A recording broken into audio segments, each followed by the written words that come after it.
Welcome to Inside the Circle, starring yours truly, Andrew Fusco, with special guest, Rab Lennox from The Big Rab Show. Rab, how you doing, buddy? Not bad, mate. Thanks for having me. Oh, thanks for being here. We appreciate it. We're here in lovely, where are we? Ballymoney? Ballymoney, Northern Ireland. Yeah. It's a beautiful place. Fuse FM Studios. That's it. This is me in my natural habitat. It's beautiful. Tell me, why did you get into doing radio broadcasting? How did this happen? Well, yeah, I've been involved in the piping scene now for years, from as long as I can remember. And I didn't fall out of pipe bands, but I was getting more into the Ulster Scots scene, which is more like the traditional folk music scene. And I was playing drum kit and different things in various bands. And I came on this station for an interview one time, and they said to me, you know, you're quite good at talking.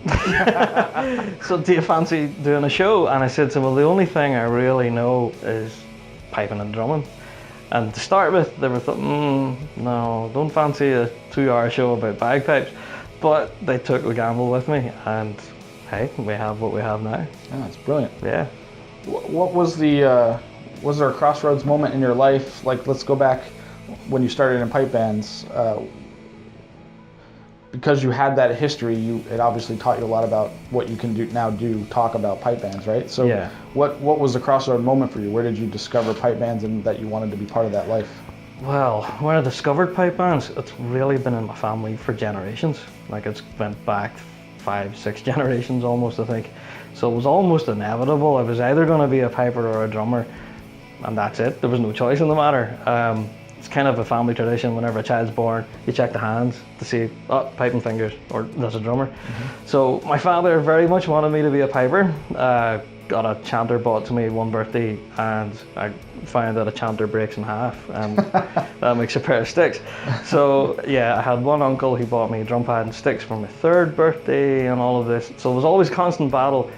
Where was I going to go? Was I going to be a piper or a drummer? And I've always kind of leant towards the drumming. But it was just inevitable. There wasn't any real one moment that said, oh, I want to do this. It was always just, it's in the water here. You know, it was just like a part of family life. You go to school, you go to band practice, kind of thing, that was it. So as a follow-up to that, given that the instrument in particular is so difficult to learn, expensive, you know, the pipe band life is a money pit, as we described earlier. Yeah. What makes people do this? What makes people do this? Do you know, I'm still asking myself the same question. But what I've found is that it's truly international. I had grown up around the piping scene here in the UK, and I thought it was a tradition more than anything else. But what I've found, it's so much more than just a tradition. It's all music. The music is truly international. Doesn't matter what language you speak. You know who Gordon Duncan is. You know who Fred. You know who these great players are, and the tunes speak for themselves.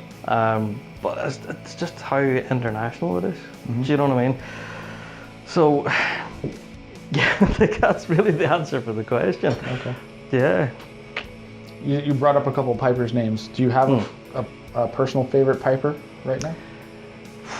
Oh, wow. To pin it down to one, I can't do it. I can't pin it down to one. I have far too many, and that's good coming from a drummer. Sure. Yeah, but I'm a massive Fred Morrison fan. I think he's just incredible with what he's doing at the moment. His technique and his playing as well. Again, being a drummer, I can appreciate how clean his playing is. Mm-hmm. Also, the legend that is Mr. Richard Parks. You know, what an amazing pipe major. That guy knows how to put together a band together. It's just fantastic. Stuart Little as well. The musicality is bringing through, and the music and everything's producing with Inverary.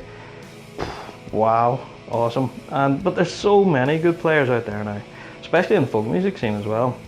Especially, I look up to the late great Gordon Duncan, and then from that you're looking at your Ali Hutton, your Ross Ainsley, all these people in the Celtic music scene that came through that dynasty.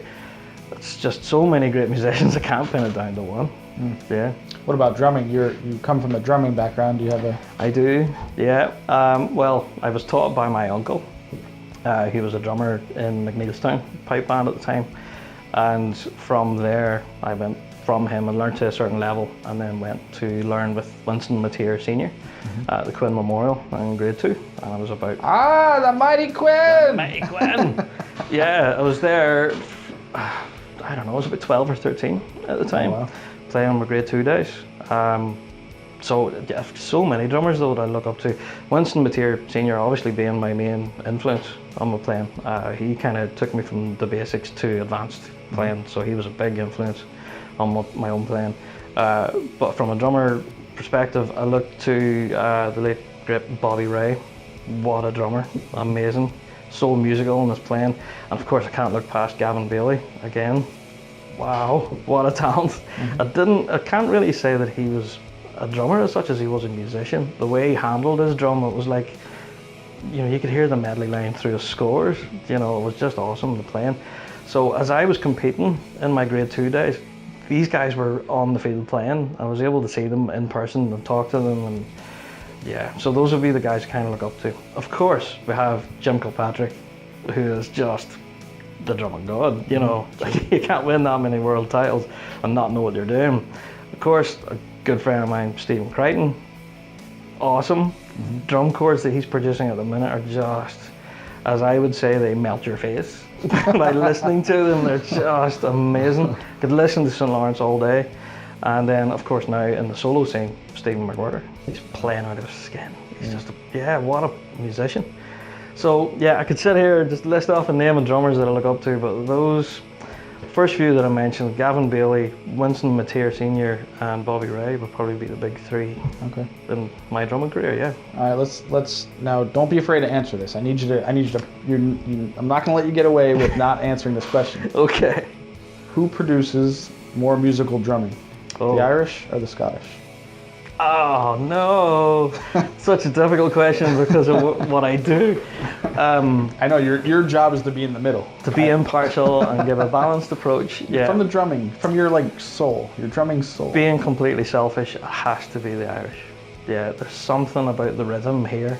Don't know what it is, but I think from your know-how, you're listening to old music and that rhythm somehow gets into your psyche.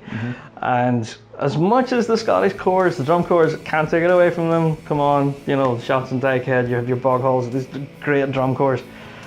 But yeah, most of the drum chorus that I would look forward to listening would mostly come from here. So that's completely biased. You're gonna get a lot of hate mail for that one. Yeah.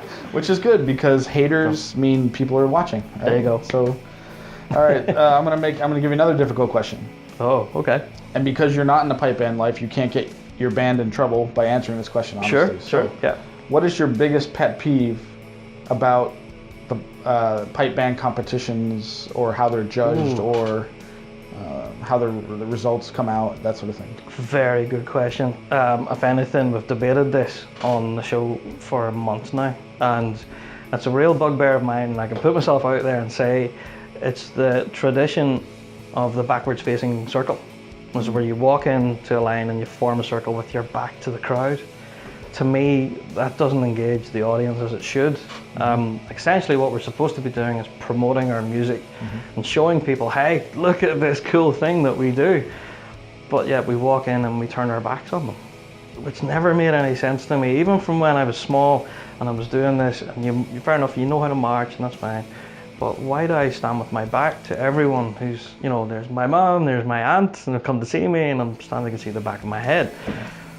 That's probably the biggest thing for me. There has been competitions recently where they've been doing the concert formation. To me, that's a big win. I think more of that, please. I think that's fantastic.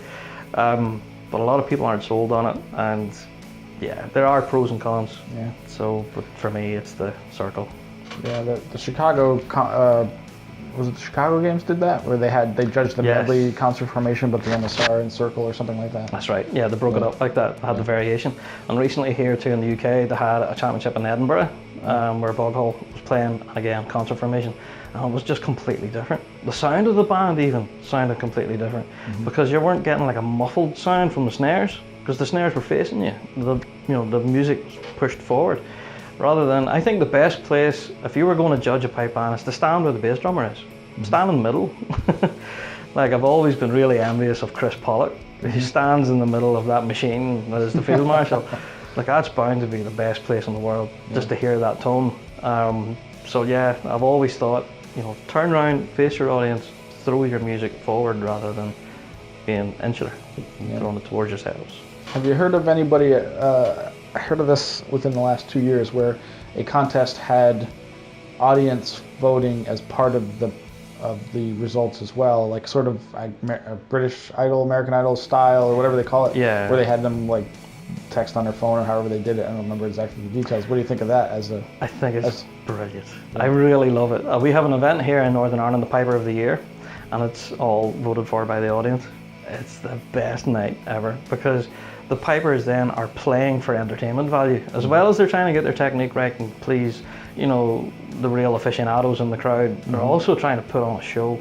And also the Drumming for Drinks event that's held during Piping Live every year. Just look at how popular that is. It's booked out every year. You can't get a ticket.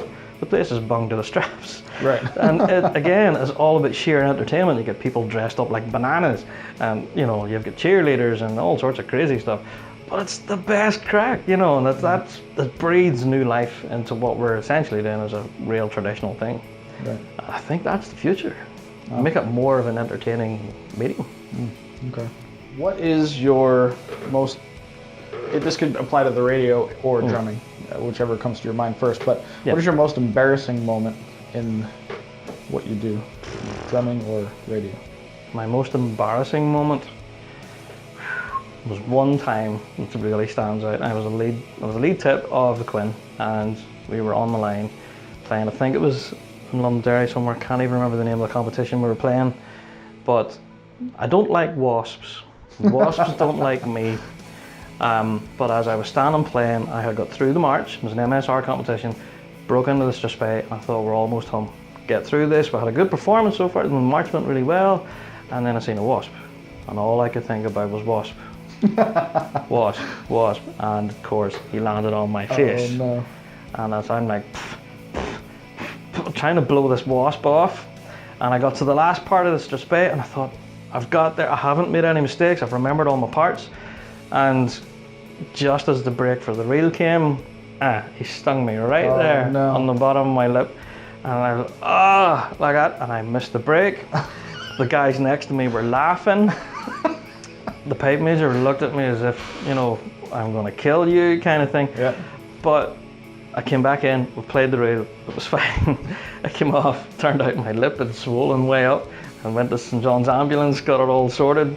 And in the drumming sheet, it actually had a comment from the judge saying that the wasp made the break, but your lead drummer didn't. So that was embarrassing, yeah. Wow. At least they caught it. At least you had that.